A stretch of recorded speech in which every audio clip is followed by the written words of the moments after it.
Hello and welcome students to my channel Manthan Matrix, and today's topic is for class 12 inverse trigonometric function। तो students देखिए inverse trigonometric functions जो हमारा chapter है इसमें हमें कई सारी चीजें पढ़नी है जो कि आप क्लास 11 से रिलेटेड पढ़ चुके हो। जैसे कि हमने वहां पर पढ़ा था to find out the domain and range of any function, how to find out the domain and range. And in the first chapter of class 12 in relation and function we have studied that what are functions, what are one and onto functions. So you can watch all these videos. I have shared the link here.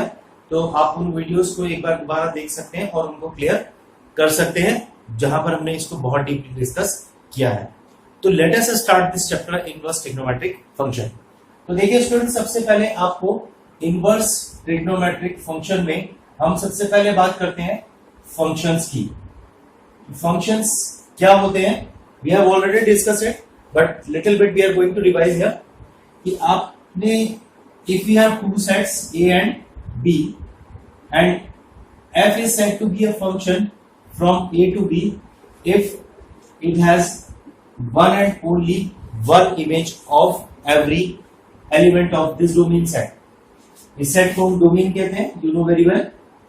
तो domain set के हर element के लिए अगर एक और केवल एक ही image exist करती है देन फंक्शन, ठीक है ना। तो आपने पढ़ा है कि every element must have the image, her element की इमेज होनी चाहिए। जैसे ए की 1 है, बी की 2 है, यहां पर कोई भी एलिमेंट एक्स्ट्रा नहीं छूटना चाहिए। तो हर एलिमेंट की इमेज हो और हर एलिमेंट की एक यूनिक इमेज हो, then it is said to be a function. Got it. अब बात करते हैं वन फंक्शन की। What is one function? Let us revise it little bit.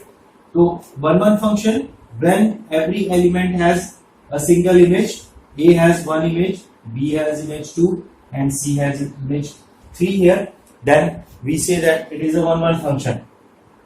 और अगर हम बात करते हैं onto functions की, तो onto functions में अगर हमारे पास यहाँ पर कोई ऐसा एलिमेंट कोडोमेन सेट में 4 होता जिसकी कोई भी प्री इमेज यहाँ पर एग्जिस्ट नहीं कर रही है, तो हम इस फंक्शन को onto नहीं कहेंगे, then we say that it is an into function।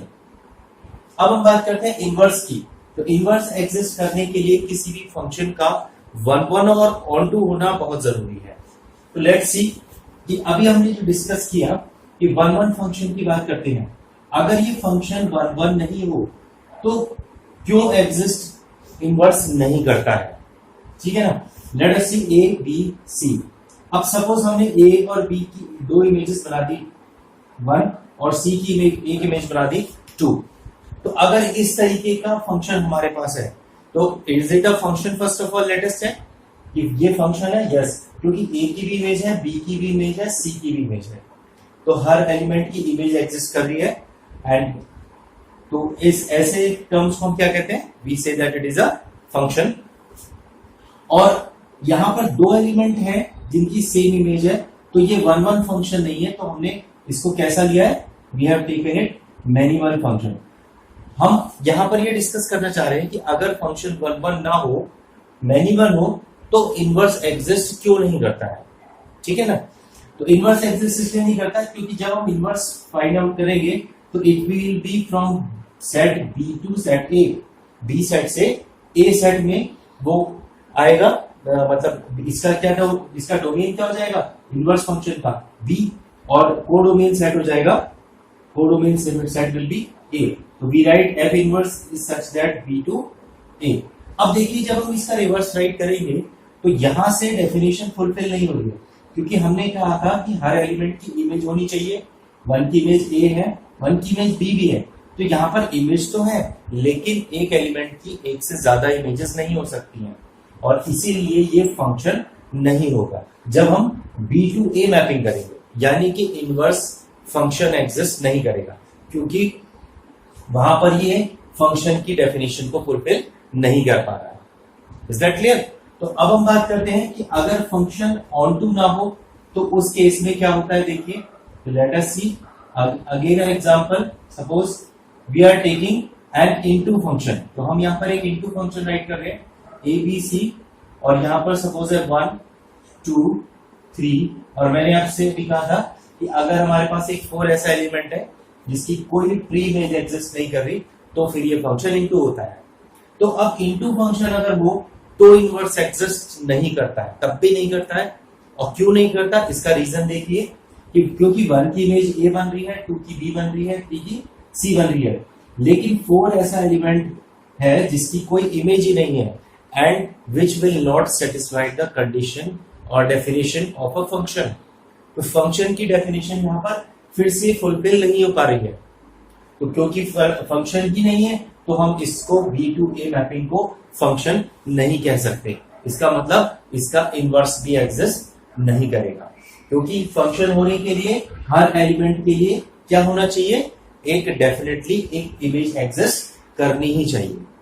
तो हमने यहां पर डिस्कस किया कि अगर कोई फंक्शन 1 1 नहीं है तो भी उसका इनवर्स एग्जिस्ट नहीं करता है, और अगर वो ऑन टू नहीं है तब भी उसका इनवर्स एग्जिस्ट क्यों नहीं करता है, दैट वी हैव डिस्कस है। ठीक है, तो अब हम बात करते हैं, अब हम आ जाते हैं ट्रिग्नोमेट्रिक फंक्शंस में। अब हमें बात करनी है ट्रिग्नोमेट्रिक फंक्शंस की। What are trigonometric functions? We all know that we have 6 trigonometric functions: sin, cos, tan, cot, sec and cosec. तो अब हम सबसे पहले एक फंक्शन यहाँ पर लेते हैं f(x) = sin x। तो सबसे पहले हम यहाँ पर डिस्कस करेंगे sin x फंक्शन के बारे में। तो दोस्तों हमने जो पढ़ा था पहले की क्लासेस में, 11th क्लास में हम लोग पढ़ चुके हैं कि what is the domain and range of sin x function f(x) = sin x। तो आपको पता है कि डोमेन क्या होता है, व्हाट इज डोमेन। डोमेन एक x की ऐसी वैल्यूज हैं जो हम यहां पर सब्स्टिट्यूट करें ताकि ये कर सकते हो और f(x) एग्जिस्ट करे। तो हम यहां पर x की value 0 degree, 1 degree, 2 degree, 1.5 degree, 100 degree, 200 degree values रख सकते हैं। तो it means we can put all the values of x in place of this x and that we say that it is r। तो इसका मतलब इस function f(x) = sin x function का जो डोमेन है वो क्या है, r है। बट जब हम इसकी वैल्यूज रखने के बाद, ये r वैल्यूज रखने के बाद हम यहाँ पे x के प्लेस में कोई भी रियल नंबर सब्स्टिट्यूट कर रहे हैं, तो जो भी हमारा f(x) आता है वो उसकी क्या होती है, दैट इज इट्स रेंज, है ना। तो हम यहाँ पर बात करेंगे इसकी रेंज की। What is the range of sin x function?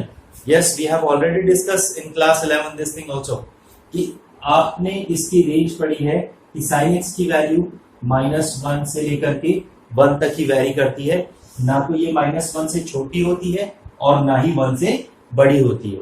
तो इसमें it means the value of f(x) या इस sin x फंक्शन की जो वैल्यू है वो सिर्फ -1 से लेकर +1 तक ही वेरी करती है। तो इस फंक्शन की जो रेंज होती है वो sin x फंक्शन की रेंज -1 to +1। तो ये डिस्कशन हो गया sin x फंक्शन के डोमेन और रेंज के बारे में। Got it? अब हमारे पास क्या करना है, इसका इनवर्स फाइंड करना है। तो let us come one by one to our topic. सबसे पहले हमने फंक्शन देखा, फिर हम बात कर रहे थे ट्रिग्नोमेट्रिक फंक्शंस की, और अब हम बात कर रहे हैं इनके इनवर्स की। तो स्टूडेंट्स, इनवर्स किसी भी फंक्शन का एग्जिस्ट तभी करता है जब वो फंक्शन 1 1 एंड ऑन टू होता है। तो क्या ये फंक्शन sin x जो हमने लिखा है, is it 1 1 and onto function? तो पहले ये चेक करना जरूरी है, और इसके लिए हम इस फंक्शन का एक ग्राफ प्लॉट करते हैं। तो लेट अस सी हियर। तो अब मैं यहाँ पर एक sin x फंक्शन का ग्राफ प्लॉट कर रहा हूं। तो देखिए ध्यान से, सपोज हमारे पास x की कुछ वैल्यूज हैं जो इसमें हम एंगल सब्स्टिट्यूट कर रहे हैं।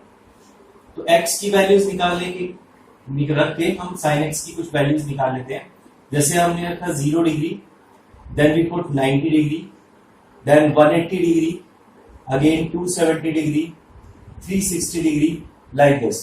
तो हम इसको आप नेगेटिव में -360 से +360 तक की वैल्यूज के लिए इसको इस टेबल को बना लीजिए, और इसके बाद हम इसमें वैल्यूज पुट करते हैं। What is sin 0? We know that sin 0 is 0. What is sin 90? Sin 90 we know that is 1. Sin 180 it is again 0. Sin 270 is -1 and sin 360 is again 0. तो ये कुछ वैल्यूज हैं जो हम क्लास 10th से 11th में सारी चीजें पढ़ते आ रहे हैं, तो ये सारी वैल्यूज हमें पता है।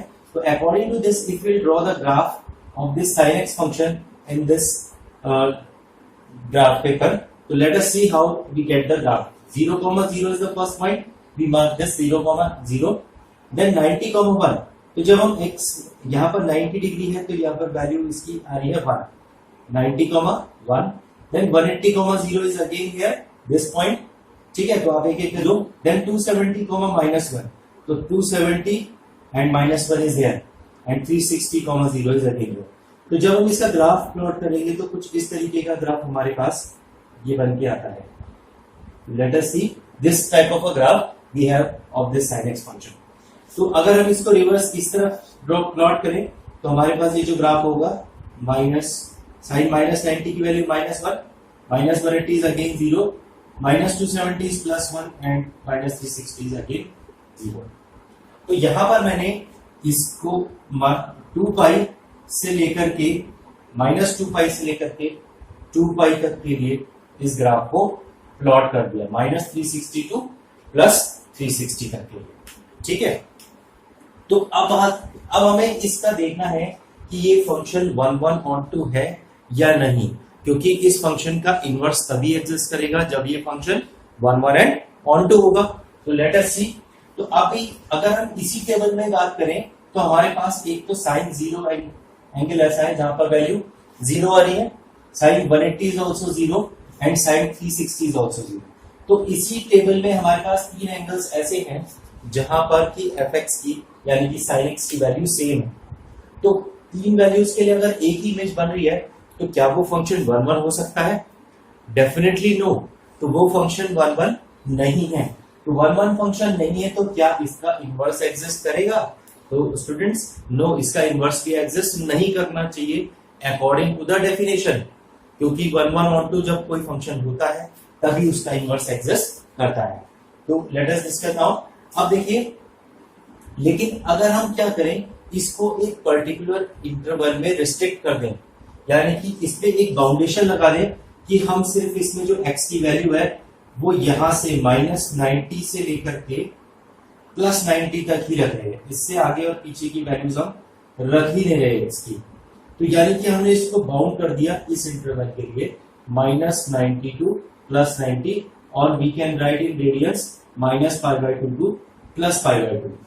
तो ये जो फंक्शन का ग्राफ sin x का है वो इतने पार्ट में यही पार्ट हमारे पास आएगा, सिर्फ यहां से लेकर के यहां तक।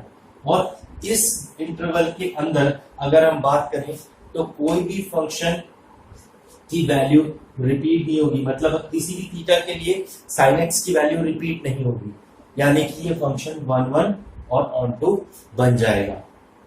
तो इसका मतलब अगर हम इसको थोड़ा सा रिस्ट्रिक्शन लगा दें इसमें -90 से +90 की, तो हम इस sin x फंक्शन को इन्वर्टेबल फंक्शंस बना सकते हैं, क्योंकि इस कंडीशन में ये 1 1 और on 2 हो जाता है। आई थिंक आपको बात समझ में आ रही होगी कि हमने अगर इसमें रिस्ट्रिक्शन लगा दिए तो देखिए ये रिस्ट्रिक्शन हम सिर्फ -90 टू +90 नहीं लगा सकते, इसके आगे और पीछे भी लगा सकते हैं। अगर हम ये रिस्ट्रिक्शन 90 से लेकर के 270 के बीच में लगाएं तो यहां पर भी ये जो वैल्यू, ये जो फंक्शन है वो 1 1 and on 2 हो जाएगा इतने पार्ट के लिए 90 से 270 के बीच में। या अगर हम इस तरफ देखें तो -90 से -270 इसके बीच में भी ये रिस्ट्रिक्टेड हो जाता है, और यहां पर भी ये 1 1 और 2 हो जाएगा। तो इसका मतलब हम अगर इसको अलग अलग किसी भी इंटरवल्स में रिस्ट्रिक्ट कर दें इसके डोमेन को, तो डोमेन को R ना लेकर के हम यहाँ पर क्या क्या ले सकते हैं। हम पहले कह रहे हैं कि हमने एक बार लिया -π/2 टू +π/2। दूसरा इंटरवल जो हमने ब्रेक किया था वो 90 टू 270 यानी कि π/2 टू 3π/2 लिया था। अगर हम इसको लेफ्ट साइड, तो ये वाला पार्ट हमारे पास आया था -π/2 एंड हियर वी हैव -3π/2। तो इसके आगे और पीछे और भी हमारे पास इंटरवल्स इसके लिए रिस्ट्रिक्टेड हो सकते हैं, ठीक है। तो अगर हम इस R के प्लेस में डोमेन को यहाँ पर रिस्ट्रिक्ट कर दें तो ये फंक्शन 1 1 और on 2 हो जाते हैं, ठीक है। लेकिन हम इसको क्या करते हैं, इसका जो हमारी सेंट्रल वैल्यू है this value minus pi by 2 to plus pi by 2, this will be if its principal branch, इसे हम कहते हैं इसकी प्रिंसिपल ब्रांच, और ये इसकी अदर ब्रांचेस होती हैं। तो स्टूडेंट्स कॉम्पिटिटिव एग्जाम्स में जब हम जाएंगे तो हम इन रिस्ट्रिक्शंस के बारे में भी स्टडी करते हैं कि अगर हम इसको यहाँ रिस्ट्रिक्ट करें और यहाँ रिस्ट्रिक्ट करें तो इसमें sin x फंक्शंस में कैसी कैसी वैल्यूज हमें मिलेंगी। बट यहाँ पर जो हमारे सिलेबस में है हम इसे सिर्फ रिस्ट्रिक्ट कर रहे हैं minus pi by two to plus pi by two, which is also known as its principal branch. तो प्रिंसिपल ब्रांच के बीच में अगर हम इसको रिस्ट्रिक्ट कर दें तो ये जो f x equals to sine x function अभी हम राइट कर रहे थे, इसका अब हम डोमेन क्या लिख सकते हैं, तो we can write its domain is minus pi by two to plus pi by two and its range is minus one to one. तो minus one to one range वही आएगी क्योंकि माइनस फाइव बाई टू पे इसकी value minus one ही आएगी और plus five by two पे one आ जाएगी। तो रेंज वही है बट इसका जो डोमेन है वो रिस्ट्रिक्टेड हो गया और जिसे हम क्या कहते हैं, इसका प्रिंसिपल ब्रांच। ठीक है, तो ये हमें इसकी डोमेन और रेंज को ध्यान रखना है जब हम इनवर्स ट्रिग्नोमेट्रिक फंक्शंस की बात करते हैं। तो यहां से हमारा जो फर्स्ट वाला फंक्शन है उसका हमें डोमेन और रेंज पता चला किसी के अंदर हम इस फंक्शन का f x equals to sine x का इनवर्स राइट कर सकते हैं। तो आई थिंक यहां तक की बात आपको क्लियर हुई होगी। तो अब हम इसको थोड़ा सा और आगे डिस्कस करते हैं। तो जब हमारे पास F x equals to sine x function जो था, हमने सपोज एफ एक्स को y रख देते हैं तो y is equals to it will become sin x। तो what we will write, x equals to we can write sin inverse y। तो ये हमारा इसका इनवर्स हो जाएगा, या f इनवर्स x को हम sin इनवर्स x भी राइट कर सकते हैं। हमने पढ़ा था कि x और y को हम आपस में इंटरचेंज करके इनवर्स फंक्शन राइट करते हैं। तो इसके लिए जब हम एफ इनवर्स की डोमेन और रेंज की बात करेंगे तो just now we have written it is from. अब देखिए जब हम इसका इनवर्स राइट कर रहे हैं तो ये बात की थी हमने f x equals to sine x की, कि इसका डोमेन ये है और range minus one to plus one. Domain is minus pi by two to plus pi by two and range is minus one to plus one. तो जब हम इसका इनवर्स राइट करते हैं तो आपको पता है कि जो डोमेन होता है वो रेंज में कन्वर्ट हो जाता है और जो रेंज होती है वो डोमेन में कन्वर्ट हो जाता है। यानी कि अब हम इसका डोमेन देखेंगे इस फंक्शन का minus one to plus one tends to minus pi by two to plus pi by two. This will be the domain and range of the inverse f x equals to sine inverse x. तो students ये वाला जो part है ये बहुत important part है, ये हमें हमेशा ध्यान रखना है कि what is the domain and range of any inverse trigonometric functions. तो जिस तरीके से हमने यहाँ पर साइन इनवर्स एक्स फंक्शन की बात की है, अभी हम एक एक करके सारे फंक्शंस को डिस्कस करेंगे। तो now let us come to the graph of this sine inverse x function. तो अब हम इसके ग्राफ को भी थोड़ा सा डिस्कस कर लेते हैं कि how will get the graph of this inverse trigonometric function f x equals to sine inverse x. तो लेट अस सी, हमारे पास जो एफ इनवर्स एक्स है या हम f inverse y is equals to write कर सकते हैं साइन इनवर्स वाई हमारे पास फंक्शन है। तो किसी भी फंक्शन का ग्राफ प्लॉट करने के लिए हमें कुछ वैल्यूज चाहिए होती हैं जो इस तरीके से हम प्लॉट करते हैं। तो हम यहाँ पर y ले लेते हैं और इसको हम एफ इनवर्स y राइट कर लेते हैं। तो हम इसकी कुछ वैल्यूज सब्स्टिट्यूट करते हैं। तो देखिए जब हम इसका ग्राफ प्लॉट करेंगे तो इसका ग्राफ को बनाते समय कुछ चीजें बहुत हमें ध्यान रखनी पड़ती हैं। तो let us see, first of all we will take this as x axis and this as y axis. तो अब हमारे पास जो एक्स एक्सिस होता है उसमें हमारे पास ये वैल्यूज आएंगी plus one and minus one and these angles we will take on the y axis. तो here we take 90, 180, 270, 360 like this, and here we take minus 90, minus 180, minus 270 and minus 360। तो students एक चीज आप बहुत ध्यान से देखिएगा कि यहाँ पर अगर कोई पॉइंट इस f x equals to sine x का सपोज ए कॉमा बी है, ठीक है, अगर ए कॉमा बी सपोज कोई इसका पॉइंट है, अब ए कॉमा बी मीन्स 90,1 हो सकता है। तो इस ग्राफ में, इस इनवर्स ग्राफ में अगर ये ए कॉमा बी है तो यहां पर वो point as a B comma A बन जाएगा। और when we will draw the graph we will see that this is the mirror image of this graph. इसकी जो मिरर इमेज होती है वो ये ग्राफ बनता है। तो देखिए कुछ वैल्यू सब्स्टिट्यूट करके पहले हम ग्राफ प्लॉट कर लेते हैं, फिर आगे इसको डिस्कस करेंगे। तो जैसे सपोज हम यहां पर y को कौन सा साइन इनवर्स पुट करते हैं, कोई हमारे पास एंगल सपोज हम 0 डिग्री पे निकाल रहे हैं, तो अब ये वाले यहां पर हमें इसके एंगल्स रखने पड़ेंगे जो कि y एक्सिस की वैल्यूज हैं f इनवर्स y में। तो 0, 90, 180, 270 एंड 360 अगेन। तो वही एंगल्स हम यहाँ देखिए जो इनकी वैल्यूज होंगी अब वो x एक्सिस में आ जाएंगी। This is 0, this is 1, 0, -1, +1। तो अब इन पॉइंट्स को अगर हम लगाते हैं 0,0 is the origin, 1,90, 1,90 is this point, 0,180 is this one, then -1,270, -1,270 is this one, and 1,360, sorry 360 पे वैल्यू 0 होगी तो ये आ जाएगा इस तरीके से।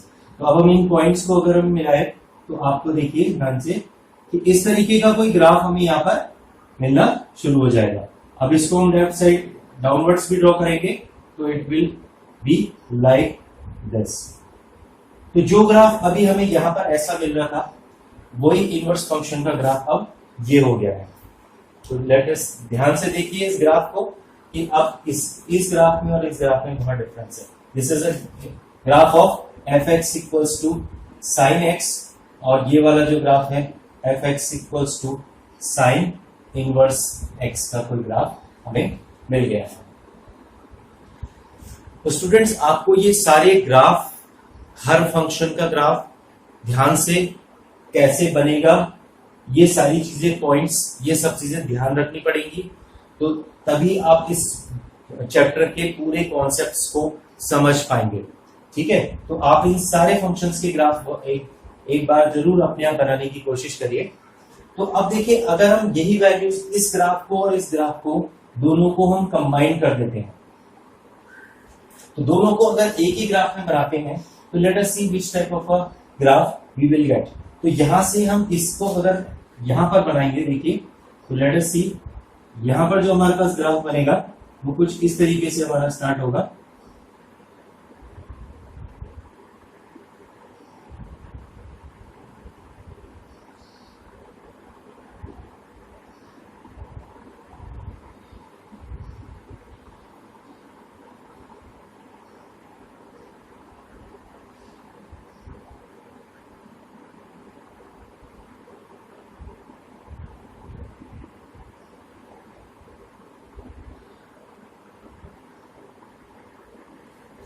देखिए यहां पर हमने दोनों ग्राफ्स को एक ही ग्राफ पेपर में प्लॉट करने की कोशिश की है। तो इस तरीके का कुछ ग्राफ हमें मिलता है। ये वैल्यू 0 डिग्री पर है, यहाँ पर साइन 90 पे 1 हो जाता है, ये 180 पे 0, फिर 270, ठीक है ना, और दिस वन इज 360। ऐसे ही अगर आप यहां देखेंगे तो दिस विल बी -90, -180, -270 एंड -360। तो ये वाला जो ग्राफ हमने ड्रॉ किया है वो ये दिस वन ये है, और ये तो हमने इनवर्स फंक्शन का ग्राफ ऑलरेडी हमने प्लॉट किया ही था। तो अगर हम एक line y equals to x draw करें तो y equals to x we have studied in class 11 that it is a line which makes an angle of 45 degree with the x axis and passing through the origin. तो इस तरीके की एक line अगर आप draw यहां से कर दो, y equals to x line will be this one. तो देखिए ये हमारे पास एक लाइन आ जाती है, और अगर आप ऑब्जर्व करें तो ये इस लाइन को अगर हम एज अ मिरर मान लें तो ये दोनों साइड का जो ग्राफ है वो एक दूसरे की मिरर इमेज को शो करता है, और हर पॉइंट इसका पॉइंट a, b इस ग्राफ के b, a पर जाकर के रिप्रेजेंट होगा। तो तो this is the complete about the sine fx equals to sin x and fx equals to sin inverse x. Let us come to the second function fx equals to cos x. So one by one we have to discuss about all the functions, all the trigonometric functions. So now we are discussing about fx equals to cos x. So first of all we have to write the domain and range of this cos x function. What is its domain and range? We have studied in class 11th. इस function के जो domain होता है वो again r होता है और range of this function is -1 to +1. Now we will try to draw the graph of fx equals to cos x function. Now see again 0. We take 90, 180, 270, 360. These angles on the x-axis. Same here -90, -180, -270. Got it? And this is +1 and this is -1. So let us draw a table from which we, with the help of this table, we can plot the graph of fx equals to sin x. So this is x and this is fx. If we put x equal to 0, 90, 180, 270, 360. So again we see that cos 0 is 1 and cos 90 we know it is 0. Cos 180 is -1, cos 270 is 0 and 360 is again +1. तो अगर हम इस तरीके से इसके graph में ये points plot करें तो हमारे पास जो फर्स्ट पॉइंट आएगा वो 0, 1. First point we have this one. 90, 0 is this point. Then 180, -1. Here we can plot it.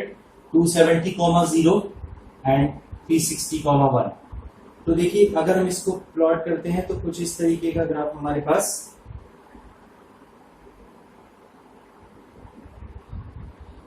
तो let us make a graph of this fx equals to cos x up to 360 बना रहे हैं.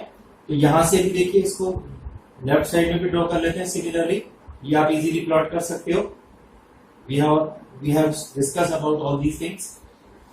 ठीक है, तो 360 तक अगर आपको प्लॉट करना है तो यहां तक कर लीजिए. दिस विल बी -360 है. तो ये हमारे पास fx equals to cos x का ग्राफ है. तो अभी जो हमने बात की थी उस पे हमने fx equals to sin x function को रिस्ट्रिक्ट किया था -π/2 से लेकर +π/2 के बीच में. लेकिन यहाँ पर जो हम देखते हैं इस ग्राफ की अगर हम बात करें तो आपको ये ग्राफ अनरिपीटेडली कहां तक दिखाई दे रहा है? सिर्फ इस इंटरवल के बीच में ये नॉट रिपीटेड आपको दिखाई देगा. तो ये जो हमारा फर्स्ट ब्रांच है जिसमें हम इसको ब्रेक कर रहे हैं that will be from 0 to π 180 तक के लिए. 0 से 180 तक के लिए अगर हम इस ग्राफ को ऑब्जर्व करते हैं तो आप देखिए इसमें कोई भी वैल्यू हमें रिपीटेड नहीं मिलती है. इसके अलावा ऐसे और बहुत सारे पॉइंट्स हैं. जैसे अगर हम 180 और ये वाली -180 देखें तो आपको ये दोनों वैल्यूज पे इस फंक्शन का ग्राफ की वैल्यू -1 यहाँ पर मिलेगी. तो ऐसे ही 1 भी कई वैल्यूज पर होगी यहाँ पर. बट अगर हम सिर्फ इस इतने इंटरवल में इसको रिस्ट्रिक्ट कर रहे हैं 0 से लेकर 180 तक तो ये फंक्शन हमारा 1, 1 और 2 हो जाता है. तो इसके बाद का अगर आप इंटरवल देखेंगे तो that will be 180 to 360. That means from π to 2π. If you see this side, that is 0 to here we can write -π. तो हमारे पास जो इस ग्राफ के लिए जो इंटरवल्स हमें मिले जिसको हम डोमेन के फॉर्म में राइट करेंगे that will be -π to 0. Then we have written 0 to π. Then after that we have written π to 2π and many more. यहाँ भी और होंगे, यहाँ भी और होंगे. हम इन वैल्यूज में से कहीं पे भी इसको रिस्ट्रिक्ट कर सकते हैं. लेकिन जो हमारा प्रिंसिपल वैल्यू ब्रांच है जो हमें यहाँ क्लास 12 के सिलेबस में पढ़ना है that is from 0 to π. cos x function की बात कर लेते हैं, बाद में इनवर्स फंक्शन की भी बात करेंगे. तो fx equals to cos x को 1, 1 onto बनाने के लिए हमारा जो डोमेन है वो हो जाएगा 0 to π and its range will be -1 to +1. तो ये जो fx equals to हमारा cos x फंक्शन है ये इसका डोमेन और रेंज यहाँ पर हमें पता चल गया। अब इसी तरीके से हमें डिस्कशन करना है इनवर्स फंक्शन के बारे में। तो जब हम इसका इनवर्स राइट करेंगे तो we know that this will becomes as a domain and this will becomes as a range. तो हमारी जो डोमेन होगा वो हमारा -1 to +1 और रेंज हमारी हो जाएगी 0 to π। This will be the domain and range of the fx equals to cos inverse x function. तो हमने पहले वाले साइन इनवर्स x में -1 to 1 एंड -π/2 to +π/2 ये जो चीजें हैं इनवर्स फंक्शंस की डोमेन और range, these are the most important one. अभी जब हम क्वेश्चंस में आएंगे तो हमें इस डोमेन और रेंज की बार बार हर क्वेश्चन में जरूरत पड़ेगी।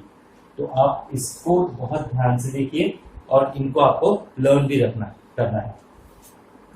तो now after this we have to discuss about the graph of cos inverse x function. तो अब हम fx equals to cos inverse x function का ग्राफ प्लॉट कर लेते हैं। तो ये जो ग्राफ हम प्लॉट कर रहे हैं वो किसी रिस्ट्रिक्शन के लिए नहीं, ये हम पूरी जो इसकी रेंज है या डोमेन है उसके लिए हम फाइंड आउट कर रहे हैं। ठीक है, तो fx equals to cos inverse x का हम ग्राफ प्लॉट करते हैं। Let us see. तो we have studied in previous one also कि आप एंगल्स को y एक्सिस में इसके लिए लेते हैं और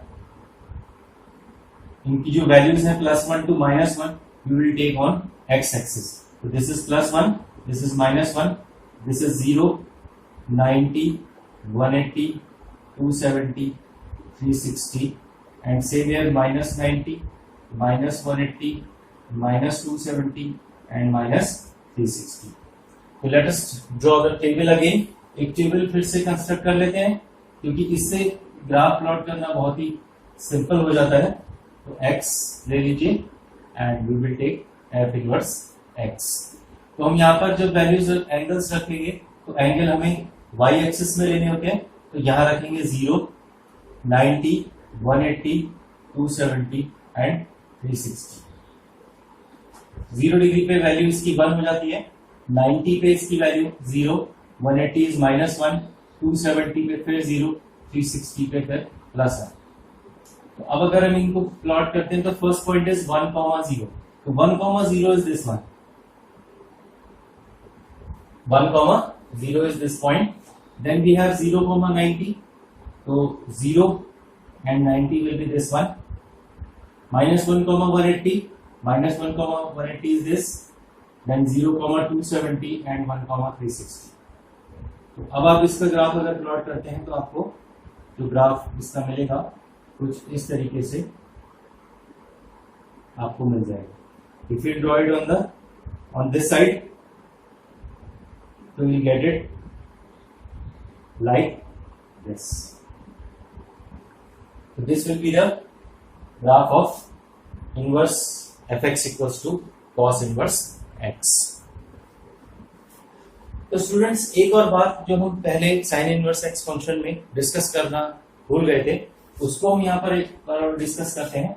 देखिए जब हम किसी फंक्शन को जब आप राइट करते हो y is equals to sign inverse sine x, अगर हमने साइन इनवर्स फंक्शन की बात कर रहे हैं तो we can write sine inverse sine x is equals to x when this x angle which lies x belongs to -π/2 to +π/2। तो ये जो हम पूरा डिस्कशन कर रहे हैं डोमेन और रेंज इनवर्स फंक्शन को निकालने का या किसी भी फंक्शन का डोमेन और रेंज, तो वो डिस्कशन यहाँ पर इसके लिए बहुत जरूरी है। तो जब आप sine inverse sine x function को क्या हम राइट कर सकते हैं, we can write it equals to X जब x बिलोंग्स टू क्या होगा इसके डोमेन में होगा, किसके डोमेन में, साइन एक्स फंक्शन के डोमेन में बिलोंग करेगा, यानी कि -π/2 to +π/2। In the same way when we will write f y is equals to sine of sine inverse x, see this one, there is a difference. यहाँ पर sine inverse बाहर है, यहाँ पर ब्रैकेट के अंदर साइन x है। तो जब sine of sine inverse x हम राइट करेंगे तो तब भी हम इसको x राइट कर सकते हैं, बट ये जो x है वो कहां पर बिलोंग करना चाहिए, x belongs to -1 to +1 like this. Getting? तो ये वाली जो वैल्यूज हैं इस तरीके से हमें याद रखनी पड़ेंगी। ये वैल्यूज हम इनको क्वेश्चंस में ऐसे यूज करेंगे जो हम डोमेन और रेंज को फाइंड आउट करते हैं। तो इसी तरीके से अगर हम बात करते हैं कॉस इनवर्स फंक्शन की, तो देखिए अगर हमारे पास है y is equals to suppose cos inverse cos x, what we can write here, we can write it equals to x, cos inverse x को x हम राइट करेंगे जब x अपनी डोमेन के अंदर होगा, यानी कि 0 to पाई होगा, तभी हम इसको x राइट कर पाएंगे, अदरवाइज हम ऐसा नहीं कर पाएंगे। ठीक है, अदर वैल्यूज के लिए भी हम राइट करते हैं, but this is not in our syllabus, तो वो हमें बाद में डिस्कस करना है। तो इसीलिए जो मैंने अभी आपसे कहा था कि बाकी जो रेंजेस हैं उनमें हम इसको क्या चेंज करते हैं वो हम कॉम्पिटिटिव एग्जाम्स के लिए या हायर क्लासेस में पढ़ेंगे, बट यहाँ पर हमें सिर्फ इसकी मेन प्रिंसिपल ब्रांच के बारे में स्टडी करना है। तो y is equals to अगर हमारे पास है cos of cos inverse x, then again we can write it equals to x, तब भी हम इसको x राइट कर सकते हैं, लेकिन उस कंडीशन में x किसको बिलोंग करना चाहिए, इसके cos इनवर्स x का डोमेन यानी कि -1 to +1 के बीच में होना चाहिए। Is that clear to you? तो हमने यहाँ पर cos x फंक्शन का ग्राफ देखा, फिर उसका cos इनवर्स x फंक्शन का ग्राफ देखा। इन दोनों को भी आप सेम ग्राफ में एक बार प्लॉट कर सकते हो